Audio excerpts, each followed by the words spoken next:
1 Kings chapter 7. But Solomon was building his own house 13 years, and he finished all his house. He built also the house of the forest of Lebanon. The length thereof was 100 cubits, breadth thereof 50 cubits, and the height thereof 30 cubits, upon 4 rows of cedar pillars, and with cedar beams upon the pillars. It was covered with cedar above upon the beams that lay upon 45 pillars, 15 in a row. And there were windows in 3 rows, and the light was against light in 3 ranks. And all the doors and posts were square with windows, and the light was against light in 3 ranks. And he made a porch of pillars, that the length thereof was 50 cubits, the breadth 30 cubits. The porch was before them, and the other pillars and the thick beam were before them. Then he made a porch for the throne where he might judge, even the porch of judgment, and it was covered with cedar from one side of the floor to the other.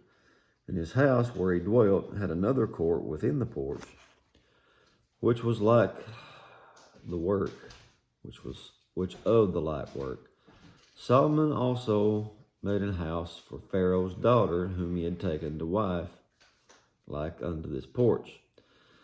All these were of costly stones, according to the measure of huge stones, sawed with saws within and without, even from the foundation unto the coping, and so on the outside toward the great court. And the foundation was of costly stones, even great stones, stones of 10 cubits, and stones of 8 cubits. And above were costly stones, after the measure of huge stones, and cedars. And the great court round about was 3 rows of huge stones, and a row of cedar beams, both for the inner court, and for the house of the Lord, and for the porch of the house. King Solomon sent and fetched Hiram out of Tyre. He was a widow's son of the tribe of Naphtali, and his father was a man of Tyre, worker in brass, and he was filled with wisdom, understanding and cunning to work all works in brass. And he came to King Solomon and wrought all his work. For he cast 2 pillars of brass of 18 cubits high apiece, and a line of 12 cubits did compass either of them about. And he made 2 chapters of molten brass to set upon the tops of the pillars. The height of the one chapter was 5 cubits, and the height of the other chapter was 5 cubits. And nets of checker work and wreaths of chain work for the chapters which were upon the top of the pillars, 7 of the one chapter, and 7 for the other chapter. And he made the pillars in 2 rows round about upon the one network to cover the chapters that were upon the top with pomegranates, and so he did to the other chapter. And the chapters that were upon the tops of the pillars were of lily work in the porch 4 cubits, and the chapters upon the 2 pillars had pomegranates also above. Chapter. Over against the belly, which was by the network, and the pomegranates were 200 in rows round about upon the other chapter. And he set up pillars in the porch of the temple, and he set up the right pillar and called the name thereof Jachin. And he set up the left pillar and called the name thereof Boaz. And upon the top of the pillars was lily work, so was the work of the pillars finished. And he made a molten sea, 10 cubits from the one brim to the other.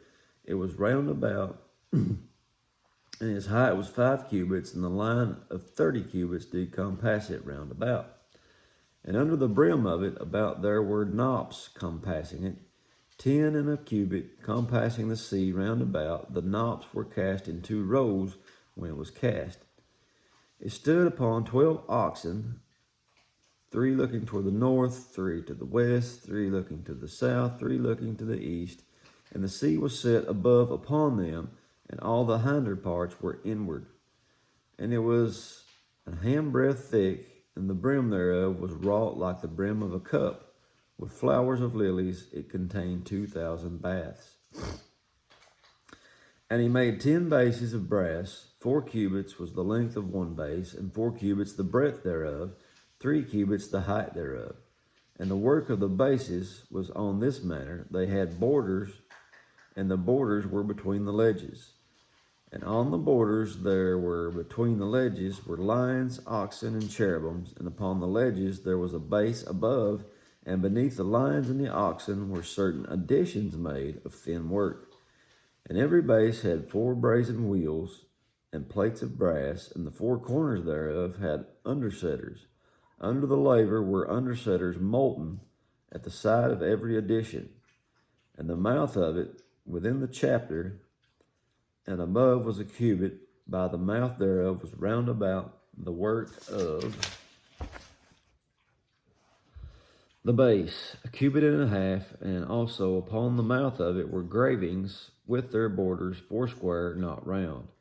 And under the borders were 4 wheels, and the axle trees of the wheels were joined to the base, and the height of the wheel was a cubit and a half cubit. And the work of the wheels was like the work of a chariot wheel. Their axle trees and their naves and their felloes and their spokes were all molten. And there were 4 undersetters to 4 corners of one base, and the undersetters were of the very base itself, and in the top of the base was there a round compass of half cubit high. And on the top of the base, the ledges thereof, or the borders thereof, were of the same. For on the plates of the ledges thereof, and on the borders thereof, he graved cherubims, lions, and palm trees, according to the proportion of every one, and additions round about. After this manner he made the 10 bases, and all of them have 1 casting, 1 measure, and 1 size. Then made he 10 lavers of brass. 1 laver contained 40 baths. Every laver was 4 cubits, and upon every one of the 10 bases was a laver. And he put 5 bases upon the right side of the house, and 5 on the left side of the house. And he set the sea on the right side of the house eastward over against the south. And Hiram made the lavers and the shovels and the basins. So Hiram made an end of doing all the work that he made King Solomon for the house of the Lord, the 2 pillars and the 2 bowls of the chapiters that were on top of the 2 pillars, and the 2 networks to cover 2 bowls of the chapiters which were upon the pillars, and 400 pomegranates of 2 networks, 2 rows of pomegranates for 1 network, to cover the 2 bowls of the chapiters which were upon the pillars, and the 10 bases and 10 lavers upon the bases, and 1 sea, 12 oxen under the sea, and the pots, shovels, the basins, and all the vessels which Hiram made to King Solomon for the house of the Lord were of bright brass. In the plain of Jordan did the king cast them, in the clay ground between Succoth and Zarthan. And Solomon left all the vessels unweighed, because they were exceeding many, neither was the weight of the brass found out. Solomon made all the vessels that pertained unto the house of the Lord an altar of God, table of gold, whereupon the showbread was, and the candlesticks of pure gold, 5 on the right side, 5 on the left, before the oracle, and the flowers, and the lamps, and the tongs of gold, and the bowls, and snuffers, and basins, and spoons, the censers of pure gold, the hinges of gold, both for the door of the inner house and the most holy place, and for the doors of the house, to wit, of the temple. So ended all the work that King Solomon made for the house of the Lord. And Solomon brought in the things which David his father had dedicated, even the silver and the gold, and the vessels did he put among the treasures of the house of the Lord. I'm sure that's like an interior designer's dream, but kind of slow going when you're just a regular Joe with it. But that's the house Solomon built for himself and for the house of the Lord. And that's it for chapter 7. God bless you.